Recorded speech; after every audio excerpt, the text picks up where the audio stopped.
Assalamualaikum warahmatullahi wabarakatuh.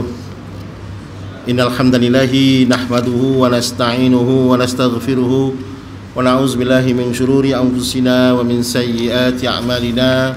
Faman yahdihillahu fala mudilla lahu wa man yudlil fala hadiya lahu. Qala rabbi ishrah li sadri wa yassir li amri wahlul 'uqdatam min lisani yafqahu qawli. Fa amma ba'd. Saya mulakan fadilah tuan pengurusi dan juga yang saya mulakan timbalannya dan juga ahli jawatan kuasa Surau Al-Jawahar Taman Sentosa, tuan-tuan haji dan juga puan hajah, ibu-ibu dan juga bapa-bapa, abang-abang dan juga kakak-kakak, hadirin hadirat, muslimin muslimat dan juga para ilmuwan yang hadir pada hari ini, yang saya doakan mudah-mudahan bapa-bapa, kakak-kakak, tuan-tuan haji dan juga puan-puan hajah dan juga para jemaah sekalian, semuanya mudah-mudahan diberkati dan juga dimuliakan oleh Allah Subhanahu wa taala, dan mudah-mudahan kita semua diberikan perlindungan dan juga pertolongan Allah Subhanahu wa taala. Yauma yakunu malu wala banun illa man atallaha biqalbin salim.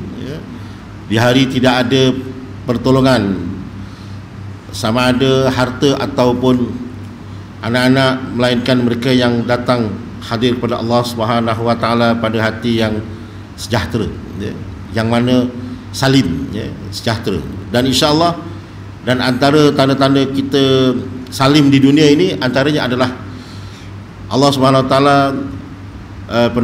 pernah berfirman, apabila Allah Subhanahu wa taala nak menjadikan dia kebaikan, yufaqihu fiddin, iza aradallahu bihi khairan yufaqihu fiddin. Hadis Nabi sallallahu alaihi wasallam menyebut, idza aradallahu bi khairan, seandainya Allah inginkan dia jadi baik, yufaqihu fiddin, akan dilorongkan dia untuk mendalami ilmu agama. Walaupun dalam keadaan masyarakat, suasana kita yang penuh dengan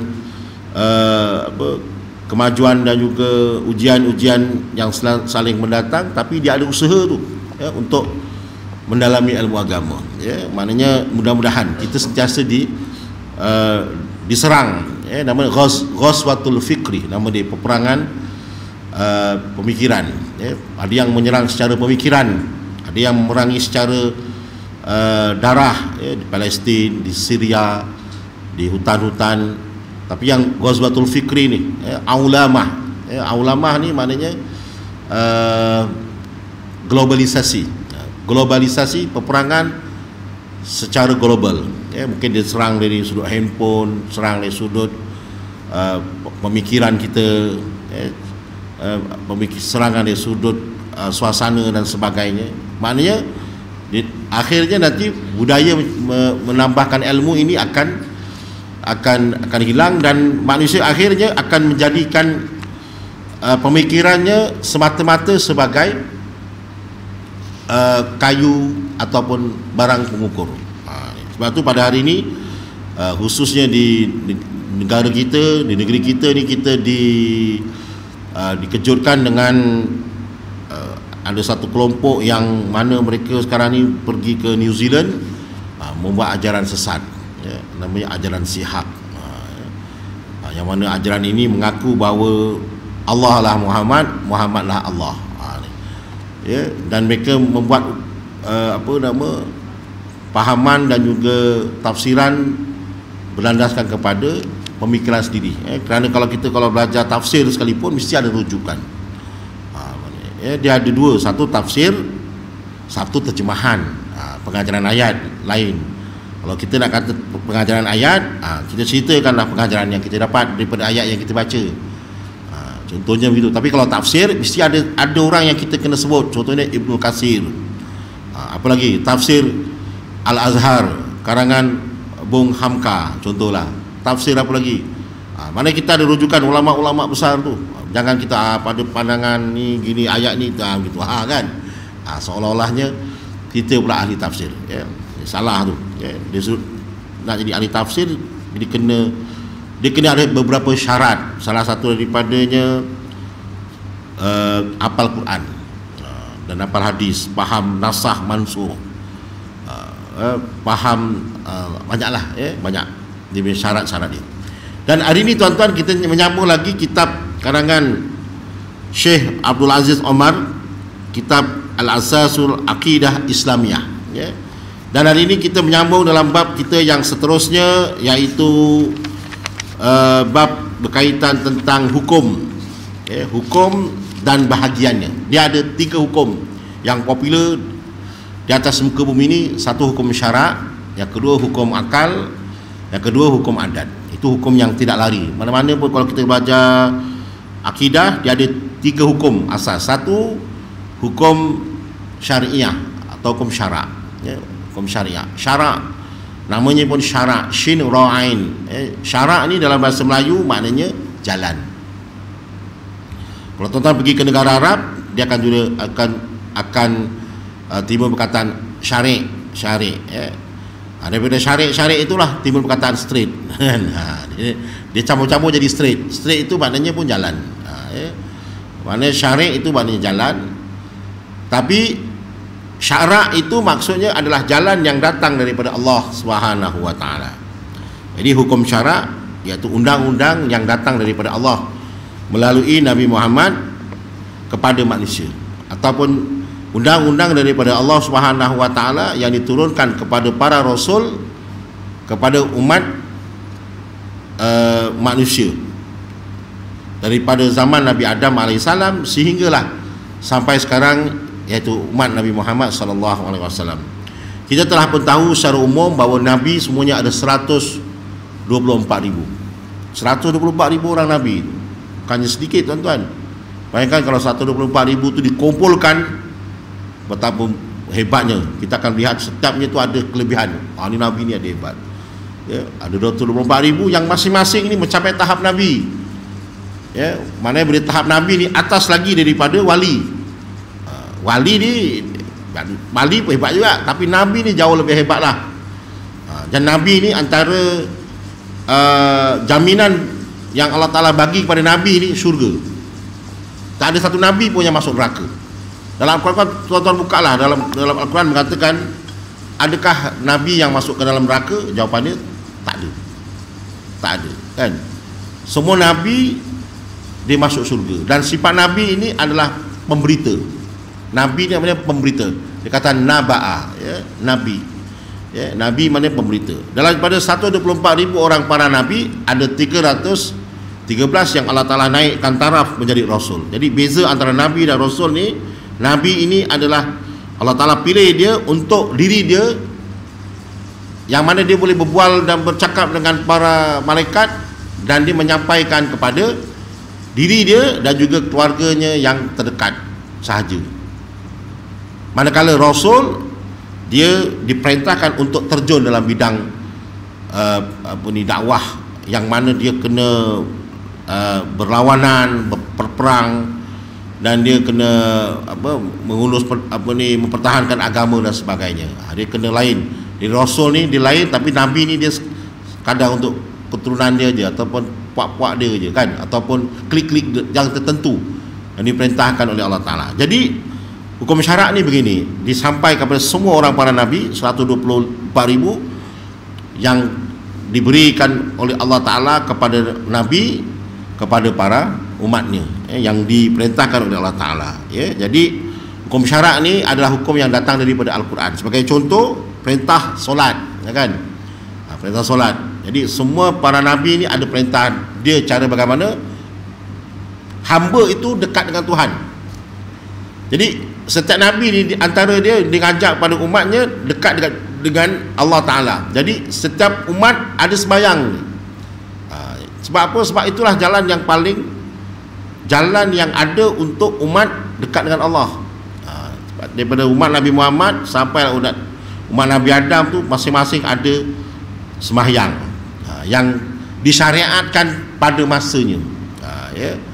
Dan dalam bahasa Arab kepada Nabi Muhammad lah, dan nabi-nabi lain kita tak pasti dia orang menggunakan dalam bahasa apa. Cuma ada dalam bahasa Nabi Isa, Ibrani, kan, dalam bahasa Nabi Musa lain pula, ada bahasa dia sendiri. Itu bahasa dia sendiri, maknanya untuk dia dekat dengan Allah Subhanahu wa taala. Jadi hukum syarak ini seperti arak, mengatakan yang disebut dalam Al-Quran haram untuk diminum, kan? Dirasa pun haram. Dalam Al-Quran Allah sebut apa? Innamal khamru wal maisiru wal azlamu rijsun min amali syaitan fajtanibu. Sesungguhnya arak, bertenung nasib dan juga mengundi itu adalah undi bukan ngundi itu, bukan ngundi pilihan raya, bukan. Maksudnya undi sama ada dia nak orang dulu dia kalau nak berziarah ke, nak berdagang, dia akan pergi ke satu tempat ibadah mereka, dia akan cabut undi. Dia cabut undi je, hari ni pergi, hari ni tak pergi, hari ni ulang semula. Gitulah. Macam-macam lah, dia banyak guna, lebih suka tenung nasib. Maknanya orang-orang dahulu. Mana itu perbuatan yang tak boleh dalam Islam. Allah Ta'ala larang kita menenung nasib. Jadi kita macam contohnya lah, kita tenung nasib tu ibarat kalau kita contohnya pergi jalan-jalan, tiba-tiba nampak ada rasa seolah-olah nasib tu tak kena, bukan kerana mata, kerana Allah Subhanahu wa taala, maka itu dianggap kita macam tenung nasib jugalah. Contohnya lah kan, kepercayaan ada satu kepercayaan yang disebut sebagai, saya lupa apa ada kaedah dia tu, macam contohnya tuan-tuan jalan nampak biawak melintang tengah jalan, jadi tuan-tuan balik semula. Sebab biawak tu yang rasa macam kalau kita pergi akan perkara tak baik berlaku. Macam tu lah, biawak ke, ular ke, kucing hitam ke, lalu tengah-tengah maghrib lalu ada kucing lintas ke apa. Itu kalau kita faham seolah-olah benda tu akan menyebabkan kita berkesan dalam kita punya hidup, maka itu dianggap sebagai perbuatan yang dilarang.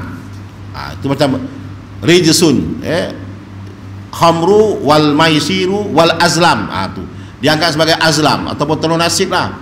Saya mengandaikan yang nasib kita tak baik berdasarkan kepada pahaman seolah ada biawak lalu, kita tak boleh nak lalu, tak boleh balik semula. Kalau kita percaya biawak lalu tu menyebabkan upacara majlis kahwin kita ada masalah ke apa ke kerana biawak lalu itulah, itu sebagai kita menenung nasib. Itu kita tak boleh.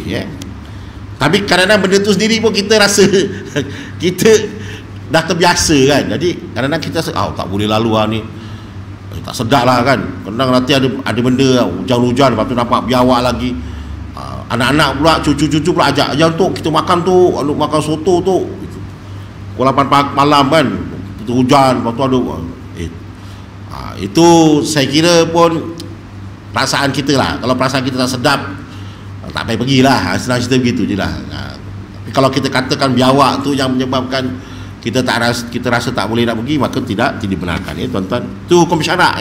Hukum syarak maknanya hukum-hukum yang Allah Ta'ala tetapkan dalam Al-Quran, itu adalah ketetapan yang datang daripada Allah Subhanahu wa taala. Sebagaimana yang lain-lain dalam Al-Quran sebut, jangan wala taqul lahuma uffin, jangan cakap dengan kedua ibu bapa kan. Wala tanharhuma, jangan kamu herdik keduanya. Waqulu qaulan sadida, cakaplah dengan dia kata-kata yang baik, yang lembut. Qaulan layyina, cakap yang lemah lembut, ngesot.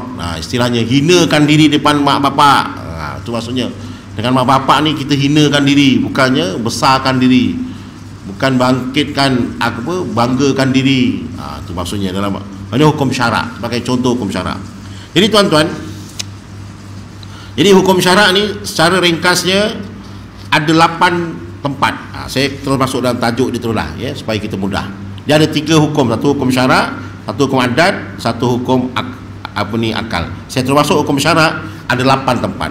Jadi 8 tempat ni saya kira kita semua dah faham, iaitu wajib. Itu hukum syarak lah. Wajib, sunat, harus, makruh, halal, haram, sah dan juga batal. Jadi ulama tauhid menyebut apakah makna wajib? Wajib ni kata ulama tauhid menyatakan iaitu suatu amalan yang akan diberikan pahala kalau kita buat. Katakanlah kita solat ni akan dipahala, sebab sembahyang, kan. Namun kalau ditinggalkan akan disiksa. Sebab tu amalan wajib ni kalau ditinggalkan akan disiksa. Kalau ikutkan betul-betul dalam mazhab Syafi'i, orang yang tinggalkan solat hukumannya adalah dia bukannya mengkafir mengingkari solat. Mengingkari solat tu dah kira besar lagi, murtad. Ini tak solat. Kalau ikut dalam Syafi'i, kalau tuan buka kitab Syafi'i, hukumannya dibunuh, kan. Bunuh tu maksudnya orang yang. Tapi kita taklah sampai membunuh, pasal kita orang awam, ya, bukannya pemerintah yang membuat keputusan. Jadi kita orang awam ni, maknanya kita kena keras lah kepada orang yang tak solat ni. Kalau kita ada kuasa sebagai seorang ayah, kita kena keras, sebab dia tak boleh ada pilihan. Tak payah solat, tak apalah, tak payah solat, tidur anak, dia tak ada. Dia lain dengan tak sekolah. Kalau sekolah contohnya, anak kita demam, tak sekolah, pening kepala, tak apalah, demam ni, tapi jangan tak solat subuh, contohnya begitulah. Cakap dia tak solat, demam, okey, tak apa, ayah tahu demam, tapi terus main subuh. Jangan pula dia tak solat, tak sembahyang, tak sekolah, tak sembahyang. Tu sebab apa? Sebab solat itu adalah kerasnya kat situ. Sebab dalam ulama tauhid menyebut siapa yang buat wajib dapat pahala, siapa yang tak buat akan disiksa ataupun kalau dalam zaman dulu memang Allah Taala, memang kalau dalam mazhab Syafi'i memang disuruh. Tapi kita sekarang ni, masyarakat kita ni kita ada pendekatan sebagai seorang ayah. Jadi kita mungkin kena nasihat ajalah, kan. Bahasa ayah, takkan nak dibunuh anaknya, kan. Tak boleh lah bunuh anak. Yang buat keputusan tu pemerintah, tapi kita sebagai seorang ayah, maknanya nak menggambarkan beratnya sembahyang itu sampai tak boleh nak ditinggal kecuali 3 perkara, iaitu dalam satu hadis disebut rufi'a qalamun an salasa, tidak dianggap berdosa pada 3 perkara. Apa dia? Yang pertama, an-naimu hatta yastaiqizu, orang yang tertidur, dia tertidur seorang-seorang, bangun saja dah terlajak subuh. Yang kedua apa? As-sabiyu hatta yahtalim, seorang kanak-kanak, selagi dia kanak-kanak, dia tak sembahyang atau dia belum uzur, dia tak solat, maka dia tidak menjadi kesalahan. Yang ketiga, seorang lelaki orang yang majnun hatta dia yastaslim, maksudnya seorang yang gila sehingga dia sedar diri. Itu maksudnya dari sudut pendekatan lah, ya. Tapi kita sebagai umat Islam ni, kita ada pendekatan ilmu lah dalam kita mengajar anak kita sekarang ni. Mungkin kalau tak solat, kita tak boleh lah buat secara pendekatan yang terlalu keras sangat lah kepada anak-anak, ya. Mungkin faktor suasana pembelajaran dan didikan sekarang ini yang mungkin agak berbeza, jadi kita mungkin lebih menggunakan pendekatan berhemah. Maknanya sebab apa? Sebab mungkin suasana pendekatan itu tak sama di zaman dahulu dengan zaman sekarang. Tapi walau bagaimanapun tetap juga kena gesa anak sembahyang. Gitulah. Walau macam mana pun usahakanlah. Mungkin cara dia bagaimana. Mungkin dia kata, ya ngantuk sangat ayah, tak boleh bangun. Kita jangan dia, okey, lain kali jangan tidur lambat. Mungkin sebab dia tak bangun tu, malam dia main game. Jangan dia, kalau tak sembahyang, ayah ambil handphone. Kau tak boleh main handphone lagi. Kau tak sembahyang tapi kau main handphone. Lepas tu kalau main handphone, maknanya awak tak boleh langsung main handphone malam, tak boleh langsung. Suruh dia pergi awal. Maknanya kita mungkin buat pendekatan yang sedemikian, ya. Maknanya ketekasan kat situ. Sebab tu banyak tuan-tuan dalam wajib ni, contohnya sembahyang, contohnya bayar zakat, ya. Di zaman Sayyidina Abu Bakar, kalau tuan-tuan tahu, kita pun sama-sama faham, Sayyidina Abu Bakar pernah arahkan tentera Islam pada ketika itu serang orang-orang yang enggan membayar zakat. Dia enggan membayar zakat. Pada ketika Nabi SAW wafat pada tahun yang ke-10 Hijrah, ramai orang-orang, ada orang-orang yang tertentu ni, dia ramai-ramai bergerombolan, dia kata sekarang Nabi telah wafat, tak ada hak bagi kita nak membantu Islam lagi. Kita bersama-sama keluar balik daripada ajaran Islam. Sayyidina Abu Bakar serang mereka.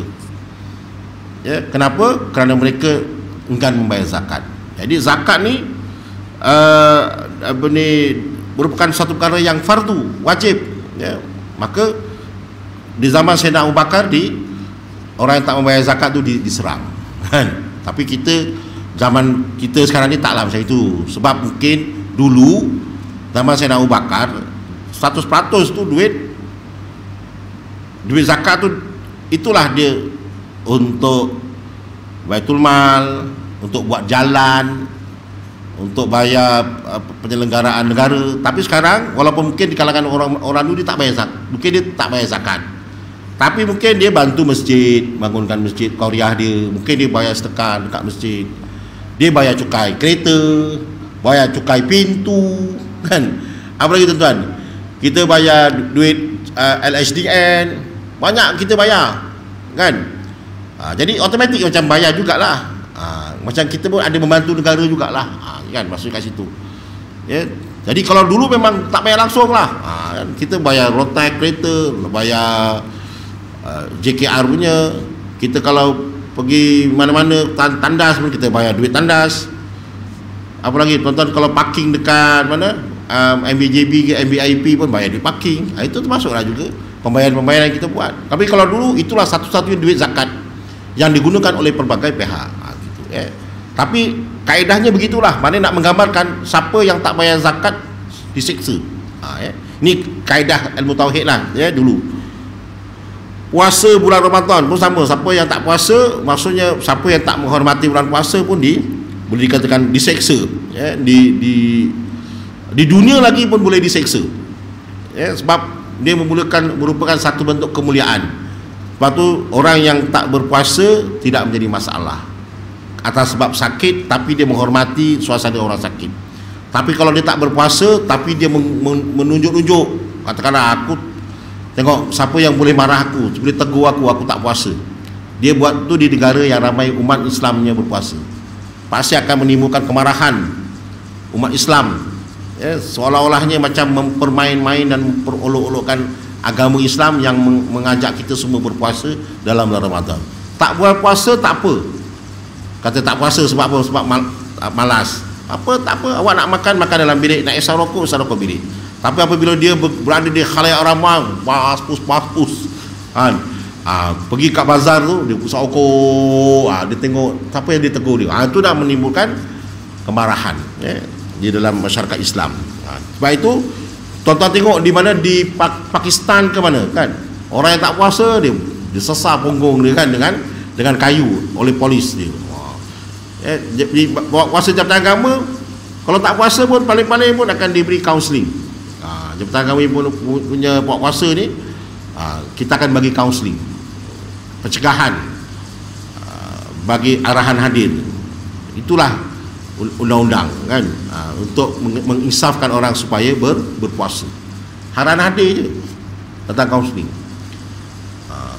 Balik kaunseling, kalau ada kurma lebih dapat kurma, lagi untung dapat kurma. Dah lah tak puasa dapat kurma lagi, dapat air lagi, untuk dia buka. Maksudnya dapat arahan hadir, kan.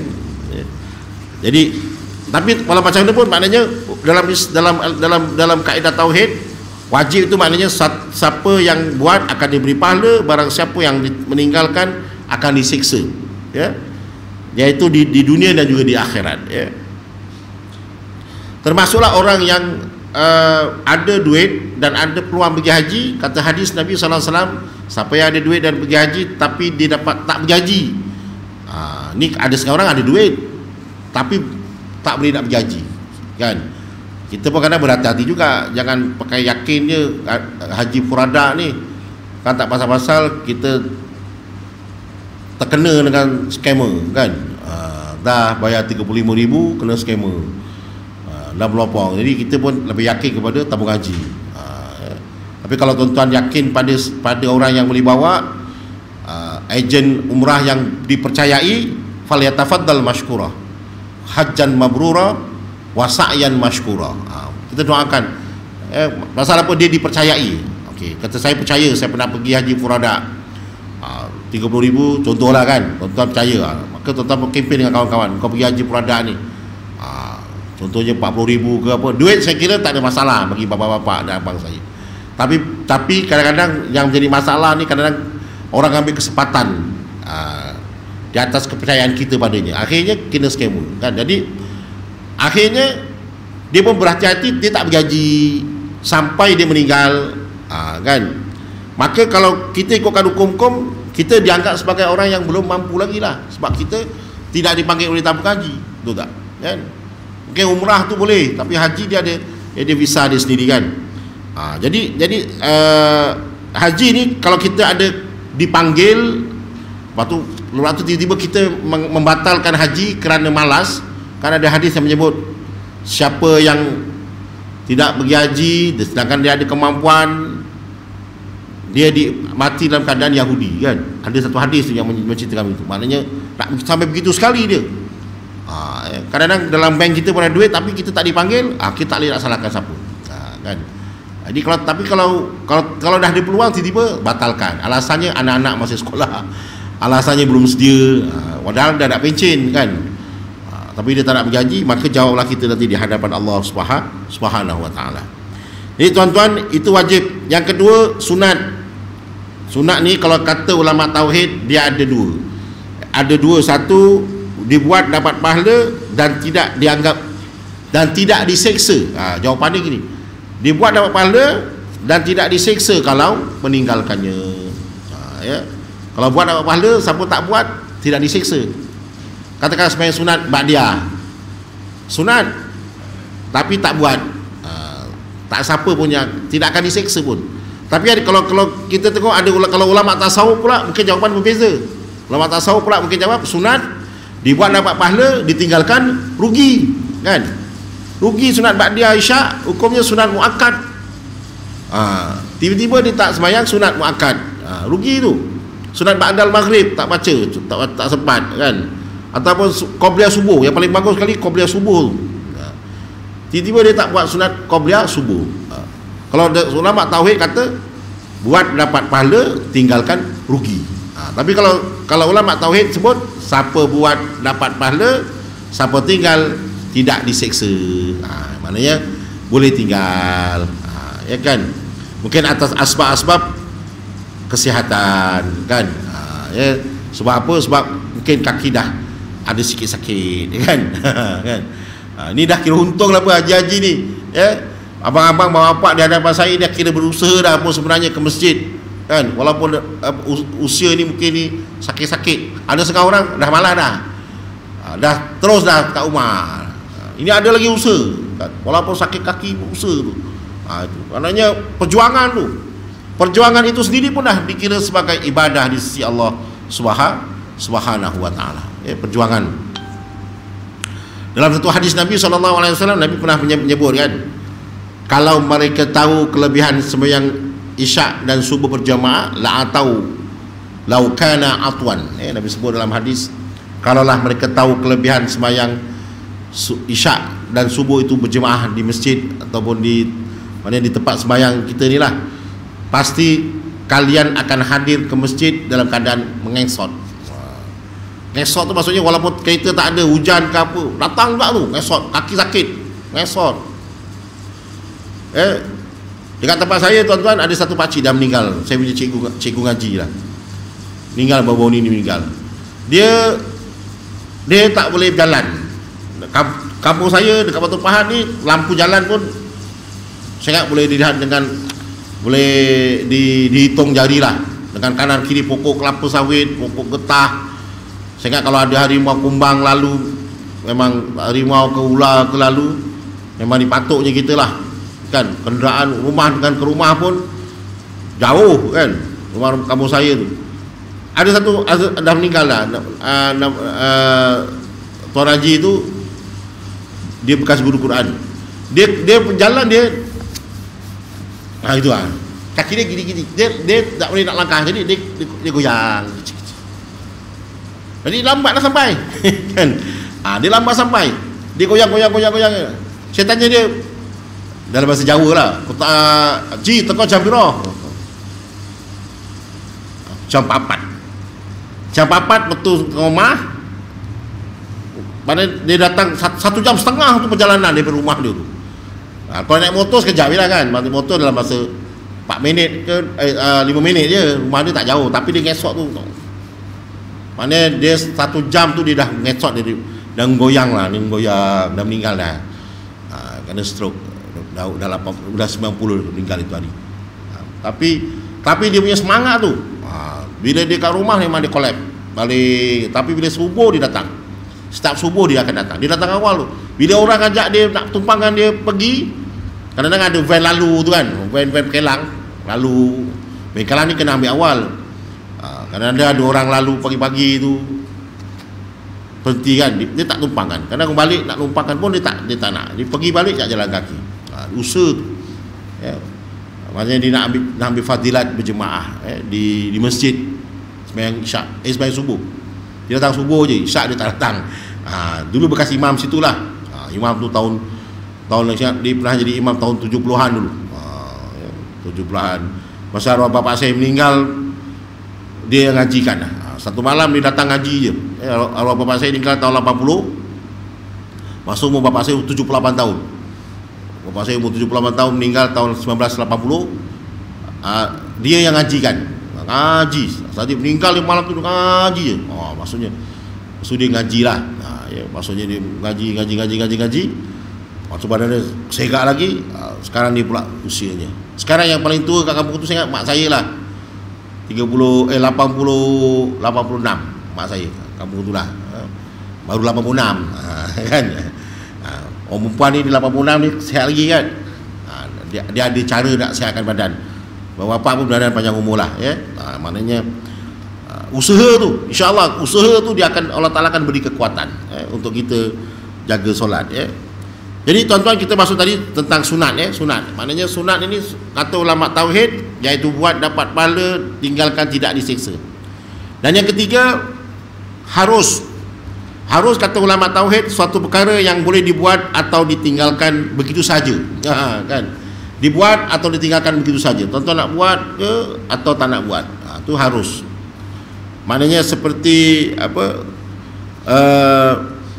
Melakukan satu perkara yang dibenarkan atau melakukan perkara yang tidak menjadi kesalahan, minum air sebenarnya dan sebagainya, itu maknanya harus. Duduk baring itu benda yang harus kan. Tak ada siapa pun nak tentukan kita nak buat apa. Itu yang ketiga. Dan yang keempat, makruh. Makruh kata ulama tauhid suatu perkara yang diberi pahala kepada sesiapa yang meninggalkannya dan tidak disiksa kepada siapa yang membuatnya. Jadi makruh ni kalau kita tinggal dapat pahala ya. Makruh ni satu perkara yang dibenci. Maknanya ada sesuatu yang kadang dihukumkan makruh. Jadi nak cari suatu perkara yang dihukumkan makruh ni susah sebenarnya. Kita tak tahu macam mana makruh tu berada. Sebab yang kita faham sunat harus kita tahulah. Biasa kita tahu sunat dapat pahala atau dapat dosa. Tu biasa kita tahu. Yang makruh ni kita kadang susah. Sebab makruh ni kalau kita buat tak dianggap berdosa. Ya. Maknanya kalau tinggal tidak diseksa. Kalau dibuat tidak akan diseksa. Makruh ni kalau dibuat tidak diseksa. Ini kata ulama tauhid lah. Tapi kalau tuan-tuan belajar fiqh, dia ada makruh ada dua. Satu makruh litakrih, yang kedua makruh litahrim. Satu makruh litakrih ni makruh yang memang makruh. Tapi ada satu lagi makruh yang membawa kepada haram. Dia ada dua. Satu makruh yang memang makruh, satu makruh yang membawa kepada haram. Itu kalau ulama fiqh kata sedemikian ya. Tapi kalau ulama tauhid senang aja. Makruh buat tak ada apa-apa, makruh je. Contohnya makan apa ni, kalau kat sini dibagi mudah, makan jering, makan petai, makan jeruk petai, makan apa ni bawang putih, itu makruh. Padahal itulah yang kita suka sebenarnya. Kan? Itu kalau tak ada bawang putih tu tak makan kita tuan-tuan. Ya. Wah, bawang putih ni buat nasi goreng, betul tak? Tak ada bawang putih, buat sup kosong tu letak bawang putih. Kan ada cara nak buat sup kosong kan? Sediakan daging lembu fresh, rebus, keluarkan daging dia, kemudian panaskan, letak bawang Belanda, letak lada cili padi, dada merah, letak perahan limau, lepas tu letak sos soto. Boleh order di Shopee. Sos soto tu atau sos ikan. Jadilah kodak. Tuan-tuan minum dengan air makan dengan nasi panas. Wah, segar. Tak payah letak apa-apa pun. Tak bawang, tak apa, letak apa ni, garam, gula sikit, jinamoto sikit. Tak payah letak perencah. Jadi langsung masak makan dengan apa ni, telur dadah. Makan panas-panas, berpeluh badan. Kan? Ini sebenarnya sup kosong. Ya, sup kosong. Sup kosong. Cerita pula sup kosong kan. Bawang putih, lepas tu dah hujung-hujung letak bawang putih goreng. Ya dia. Wah, bau jadi naik minyak dia tu. Wah, bau harum. Letak daun ketumbar lepas tu. Oh, bau dia naik. Cerita makan pula. Tapi makro kat sini, maknanya saya ingat beginilah. Makro tu kalau semata-mata bawang putih tu. Begitu. Dan bawang putih tu tuan-tuan makan macam makan keropok tu. Buang orang tu.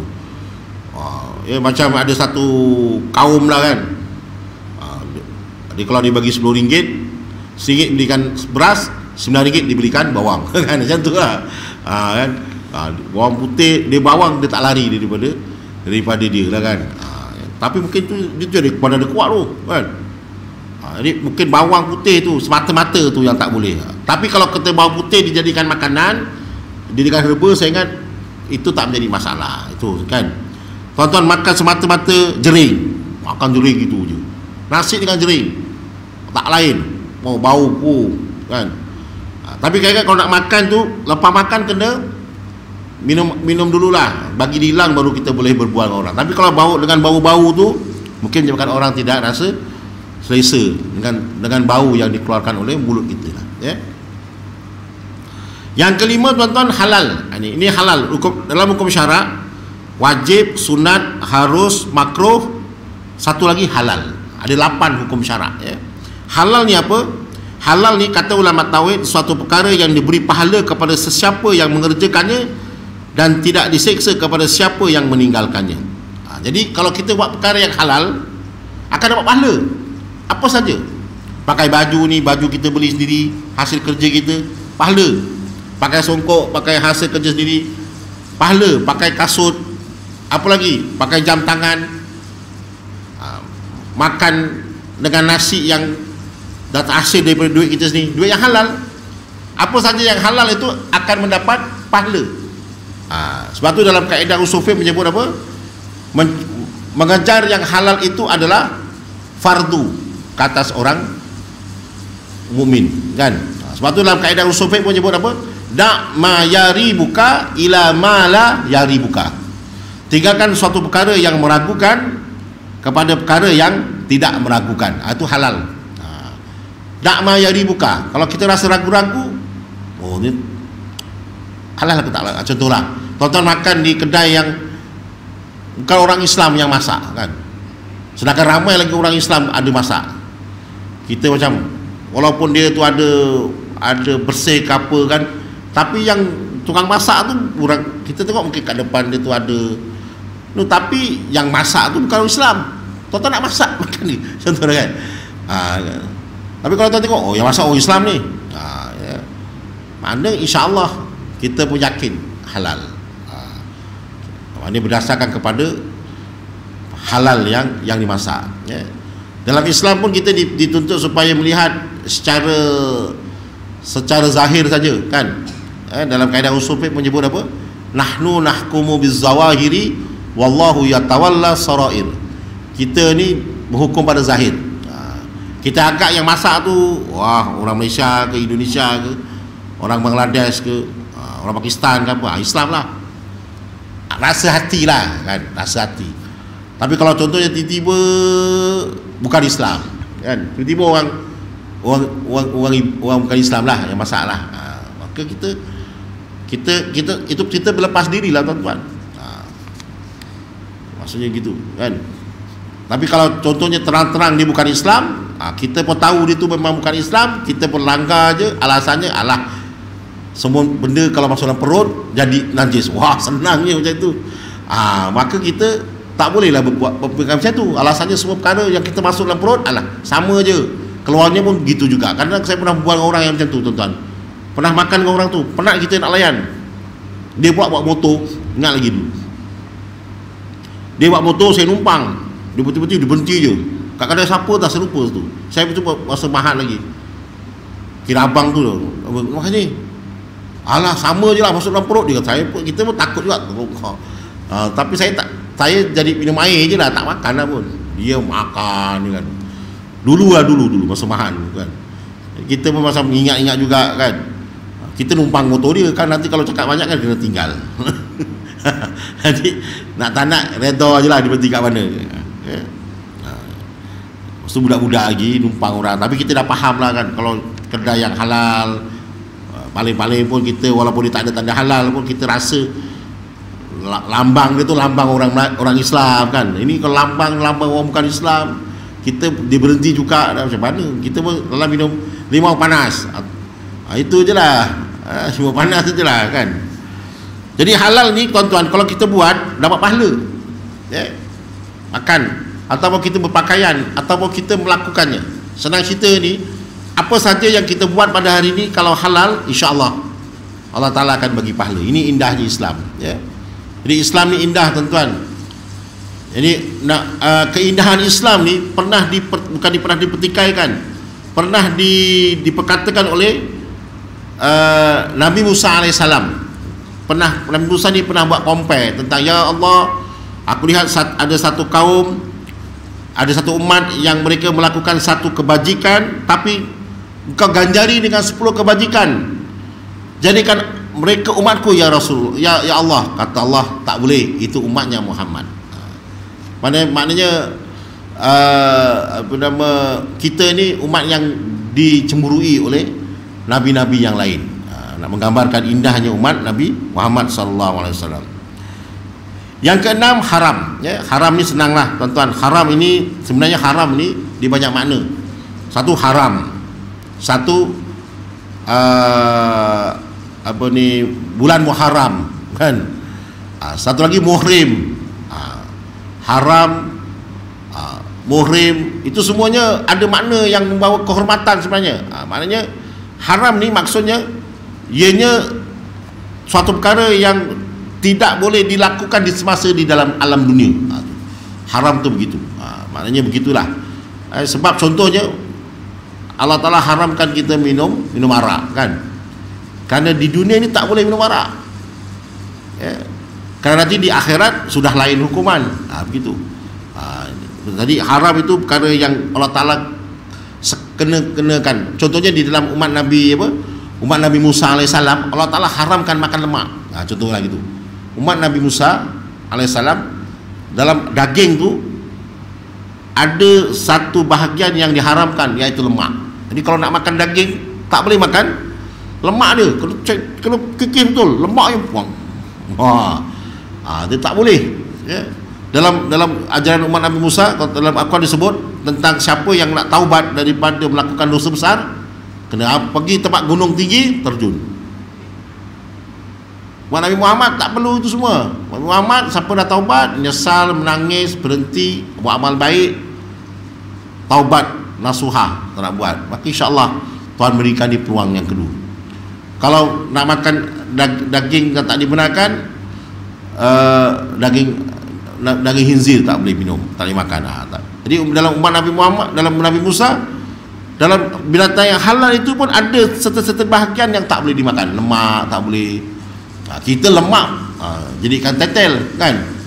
Masak, cerita makan lagi kan. Jadi tetel kan, masak tetel, masak apa ni? Masak dalca. Dalca tetel.